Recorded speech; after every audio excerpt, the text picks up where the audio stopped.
Good evening. Welcome to another session of the Gooner booth, another Everything Arsenal podcast.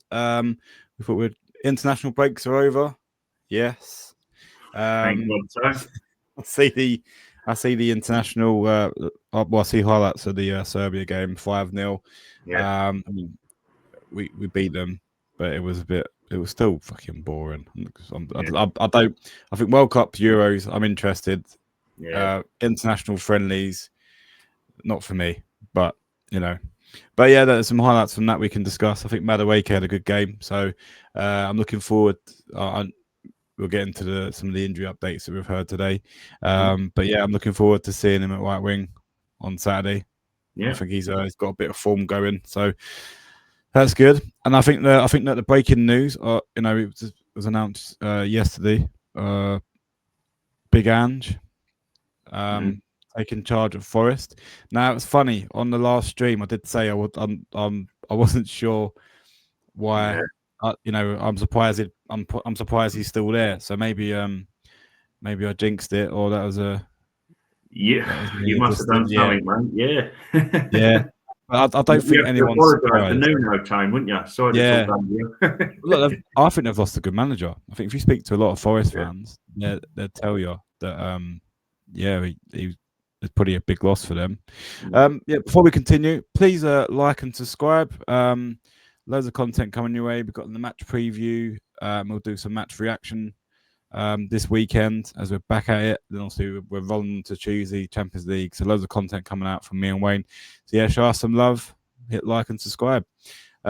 Moving on. So Wayne, let's go for some news. What have you read past couple of days? Yeah, well, we're going to go in a little. Obviously, we're going to go more in depth tomorrow time, but today they've been releasing training pictures and stuff like that, and lads look in good spirits. And we've got Norgard, who we see in pre-season. He's disappeared in the last 3 games, but I think in terms of Subamendi's proper acclimatisation as well, Tone. I think as much as we are highly rate him, we've had this discussion. There's certain things, obviously, we know he can be exposed to, but I think he needs a rest as well, Tone. So I think Norgard's important to that as well. And one of our favourites, Benny White, as well, has been pictured. Whether they make the match day squad, we'll obviously find out more tomorrow, and me and yourself will digest what Mikel has to say. But yeah, some good news, Tone. Both back in training, mate, by the looks of it. Yeah, no, that's good. I'm hoping he can get some minutes. I thought he'd done well in pre-season, Norgard. I thought he looked pretty strong, tidy footballer. I think he's got a lot to offer us. I think he's going to prove to be a good signing from what I've seen so far. I think Zubamendi's got to be taken out the firing line every now and again, because I think he's going to. I think he'll do well against Forest. But yeah, what I was going to ask you, Big Ange. Do you think that, should we be worried for Saturday? Do you think there'd be a new manager bounce? Yeah, so that's the thing. It is, Tone. With you and our friend on the WhatsApp group, we like to say I'm way too positive all the time. I like to be pragmatic here, Tone. I still think it could go one or two ways. Obviously, what we can do anyway. You either win, it can go 3 ways. Sorry, win, lose, or draw. But what I mean by that is that it can either be a new manager bounce, or you can have that world famous Ange Highline, and Gyökeres and Eze will absolutely feed off it, and the likes of Ødegaard and Noni. I'd love to see Saturday, that front 4, Gyökeres, Eze, Ødegaard and Noni, and I think we've got a great chance. But people have obviously pointed to as well with Ange. He can do it in European football, but in my opinion, the Premier League is totally different than playing, Bodo Glimt, and shutting up shop. So yeah, I still feel confident of a 2-3-0. If any more, would be absolutely fantastic. But you got to be wary of that new bounce time. What do you think? Yeah, do you know what? I remember when he first was Tottenham manager in the first game at the Emirates. Remembering it being a KG2-all, and I remember us being a little bit shocked by how he come at us in that game. Right, tactically, normally Tottenham are quite rigid. We run through the midfield, but he set them up quite tough to beat, right? I mean, it was one of North London I was sitting there watching. I remember quite clearly going, "Do you know what? He's got them going in. They're organised." It was a worry time, yeah. I think we need to not take comparisons from his time at Tottenham at the end. But one thing that I will say is, compared to Nuno, because Nuno would have set them up 2 banks of 4, the same as Leeds. It would have been the same setup. It would have been come and break us down. But I don't think. I think Big Andrew's got a very stubbornness to the way he plays. So, and I think that'll work in our favour. I think he generally will go there with the confidence that he can get something out of the game by just playing attacking football and a higher line. He loves a higher line. Gyökeres is gonna enjoy himself, I reckon, against Nottingham Forest. I'm confident. I feel like with Nuno, I reckon we would have still got the 3 points, but I reckon he would have made it tougher. It can go one or two ways for me. You're going to have that manager bounce where the players are going to be up for it, or you're going to have a little bit of shoddiness, because what I've been reading and hearing is that there was an interview with Ange on it, and he sort of said that the players had really close relationships with Nuno, and they're devastated by him leaving. So it could go either way on Saturday. I reckon if we come out the blocks quickly, I reckon we beat them 3-0 comfortably. We see we have and he's there at the office, or he goes, right, let's go there and make it difficult for them. So yeah, I think I'm confident. I think we've got a good record against Ange. Obviously, different scenario. It's not a North London derby, so it's interesting to see. But yeah, I'm confident that we can get a comfortable win. I'm even more excited that we're going to get an opportunity to see Eze start on the left, because of what I seen against Liverpool, he was brilliant. So you got Odegaard hopefully coming back to full fitness. I've not had any more news of injuries from him. He went away with Norway as well.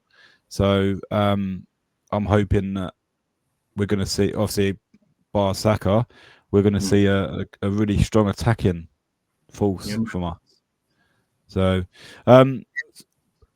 question for you, right? Do you think?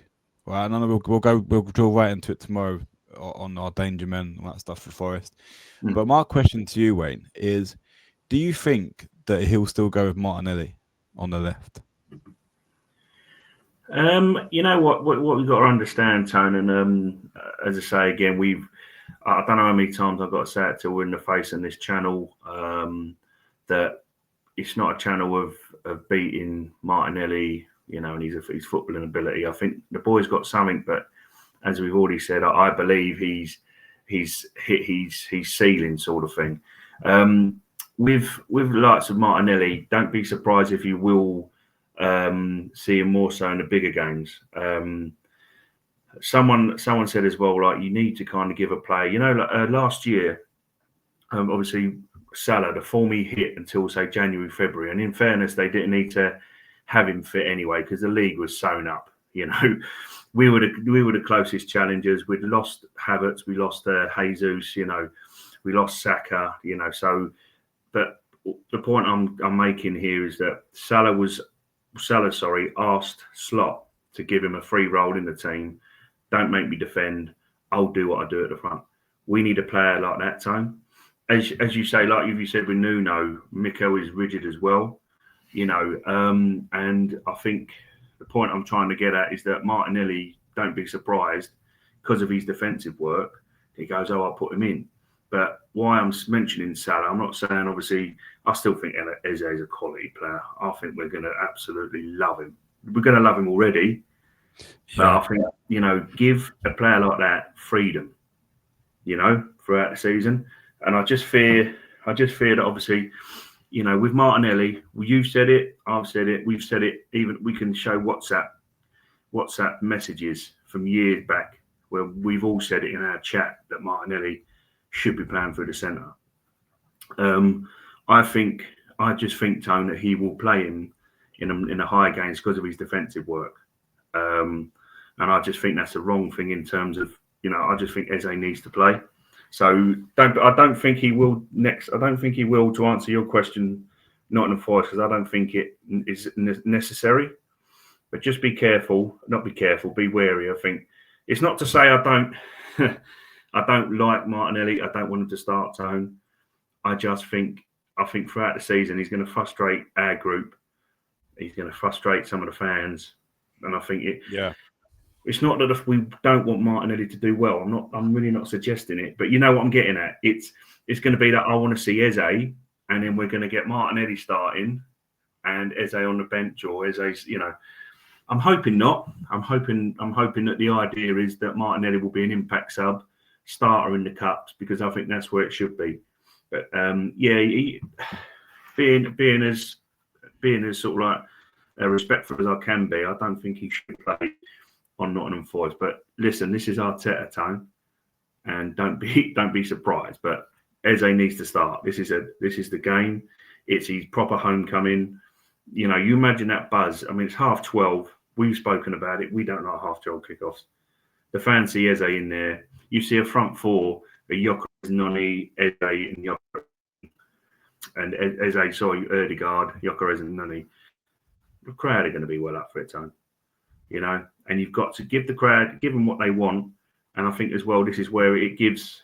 He's only had he's only just come in, so he's going to have how many training sessions? Free training sessions or something, or in terms they do it morning and afternoon, but 3 days, maybe 3 days before match day, Tone, if he's lucky. So to actually get him properly in, you might just find that they'll play a kind of system that they've been training with Nuno, and then he'll get his style, and then But yeah, I think you're going to have to look at that there's going to be moments, Tone, to answer the question straight up and pass it back to you. I think Martinelli will end up starting a few games. He still rates his work rate, Tone, whether we agree with it or not. And it needs to be a free roll, in my opinion. I'm sure you agree with me. It needs a free roll, and Eze's that kind of player. I think starting him on the left, I think he showed against Liverpool that he. Now, I think we're a one-dimensional team. Everything goes down the right-hand side, and against Liverpool, without a Saka, it will still going down that right-hand side. It all just fluctuates to the right. I think with Eze, he's going to demand that left-hand side. He's going to demand the ball, and I think when against Liverpool, we opened them up and nearly scored. How Eze didn't shoot when he run past that Slobberslyer. When he run past him, how he didn't shoot, he just went down. I was like, just pull the trigger. It's a goal. Give me hope that we're going to have both flanks as a danger, because he can tuck into midfield as well and create an option. So I'm looking forward to seeing the dynamic shift a little bit, not just on one side. I'm going to call it. I think Martinelli is going to start against Forest. I don't know why. I just don't think Arteta trusts Eze to do the backtracking side of the game. Or if he does start Eze, he'll give him 60 minutes and bring Martinelli on, depending on how the game's going. But if it's 0-0, he'll bring Martinelli on, because he'll go, we've got I think I read a quote. I see a quote from Gal Clichy, and it was like, Arsenal are obsessed with not losing, not winning. They're not obsessed with winning. They're obsessed with not losing. Now let that sink in for a minute. When have we ever been associated with quotes like that? I mean, Gal Clichy, he's not really an Arsenal legend because he ditched us for City, right? Not at all. Not at all. A bit of money. Him and Nasri, good players, but no, they've lost their legendary status with a lot of Arsenal supporters, and I agree, by the way. I must admit that does resonate a little bit with me, that quote, because when you think about it, Arteta is very much obsessed with not losing, which is fine. We don't want to go back to the days where we would go away to Anfield and get battered, because there's no defensive stability there. Or you already had. So, we've gone away under Arteta's reign. We've gone to these clubs and we've made an account for ourselves. Well, yeah, we haven't always won, but we've gone away going, actually, we didn't play too badly. We just had nothing going forward. So my problem with Arteta, I think Nottingham Forest is a good opportunity to let the handbrake off. You know, let the attackers go. Get some form as well. Some goals and get some goals in us. And, you know, there's goals in that team. There is, mate. But yeah, it'd be interesting to see what he does. I've got a massive feeling he's going to start Martinelli because it's the arrogance as well from Arteta that for me he's not going to trust Eze to track back, but I don't think he should in that sort of game. No, not at all. Not at all.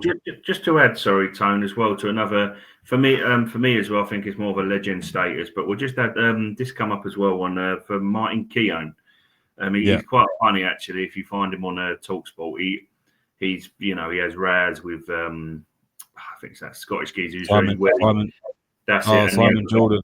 And the guy who's the yellow guy, and Jim, his name is he used to wear Jim White. Sorry guys, Jim White, there we go. Got my brain on there, guys. I've switched on. I'll just give this quick quote. This is from him. He says, Arsenal, I feel now, are at the stage where it's a mentality change. They need to change gear. They've really got to go after it. You've got to have the eye of the tiger to really go and win these games.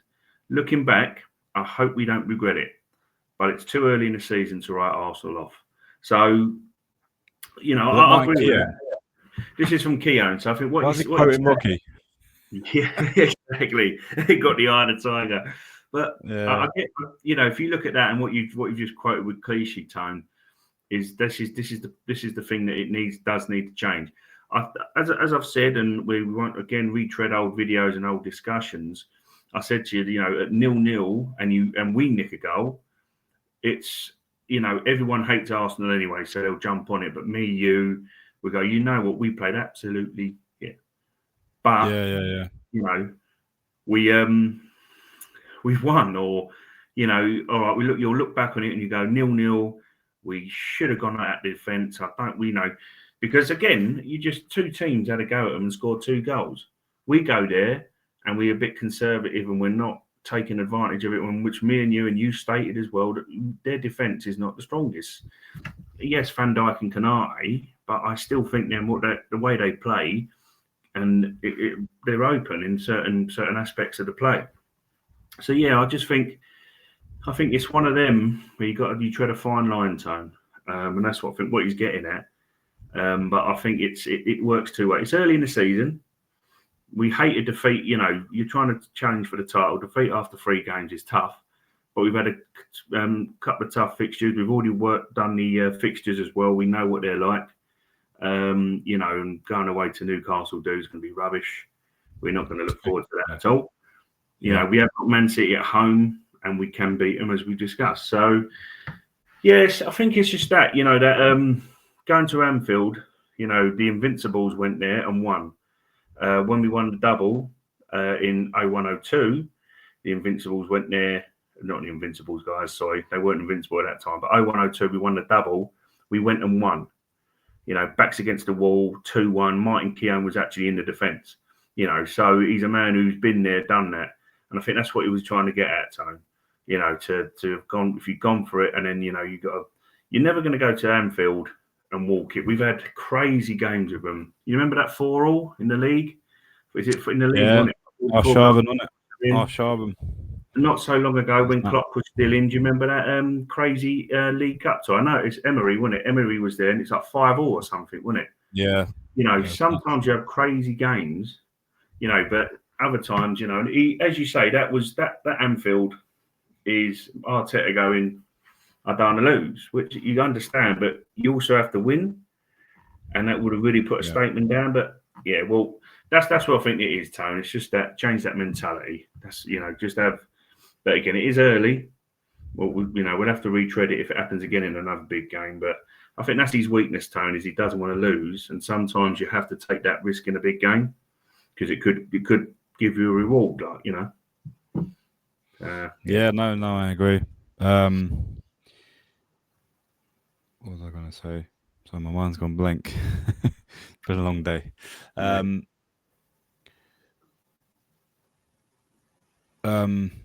mind's gone blank. What's my other question for you? You've taken it away from me. Well, it's because of Martin Keown. What is it saying? Yeah. You think? It's gone. That's really annoying. Sorry, guys. That's really annoying. Yeah. Actually, sorry. It's come back. It's come back. Sorry. There you go. He's turned it on. Yeah. It's not quite happening tonight. Saka. So, do you think? Well, this has been something that I've heard as well with the England squad as well. If Madueke is doing really well, he's say scores a goal against Forest, Champions League scores, does well against City. Saka comes back. Does Saka go straight in for you? Yeah, that's a bloody good question, mate. Jesus, yeah. You know what, mate? I think it's funny you should say that because that thought crossed my mind as well, and it's also asked on. I think I've got so many followers on. I'm following, not followers. I'm not that popular, but I'm trying to be. But yeah, the guys that say it, they're going, oh, what happens? Saka when he's on top form is different level. I just think it would be overly harsh if Saka was to be fit, sort of like to chuck Noni out straight away. I think that's the reason why you buy the depth, and we've gone into that. Again, it's another one. I'm not going to retread. Everyone knows, but this is why I thought it was. I was quite chuffed with the fact that the team, the guys at the back, Berta and all that, identified we needed depth. And I know it frustrated you, and and again, that's another one we won't retread. But Noni was essential for us to give Saka that rest, that bit of respite, instead of him playing 2-3 games a week, And he is he's our star boy, he's a star player. Top level, when he hits that level, you can't stop him. So to answer the question, Tone. I think that it'd be harsh on Noni to be kicked out of the team on current form. His goal against England, I did sit there. I know you watched the highlights. I sat there and watched the whole game, and it was a well taken goal from himself. Great flick from Morgan Rogers. He's free on goal, and the worst thing about how good is he, by the way, Morgan Rogers? How good is he? Morgan Rogers, yeah. I mean, if we had the space in the squad, Tone, I'd also say go for him. But we've got 1 year, we've got Dowman, but yeah, he's a fantastic player, Rogers, mate. And you wouldn't say no, but it's a great flick, brilliant flick. And the worst thing about a footballer, when you've got that time at even any level, you've played, when you've got time to think about it, that could be your downfall. But a player who's going to be, a top level player, when he's got that time, goes bang. Martinelli on a different one. If he's got that, may miss that. Do you know what I mean? It's time, he has moments where you're not too sure. And it was a great finish. But I'm not saying, obviously, we could get in other situations and Noni will miss. But I thought it's just a bit of confidence for the lad. What's it going to say to him when he's gone and done that for England? He's, in my opinion, had a good couple of games for us. And he's going to get, you can't kick him straight out for him. So, no. Saka needs to play. But I just think as well, don't go, Saka's fit, we chuck him in. Let's give Noni a start. And if it's not working with him, like as you said, Erdegaard's your captain, Tone, and I respect the captain, but I think sometimes you could go, it's not working for you. You've got Saka on the bench. You go Eze in the middle, Noni to the left, Saka to the right.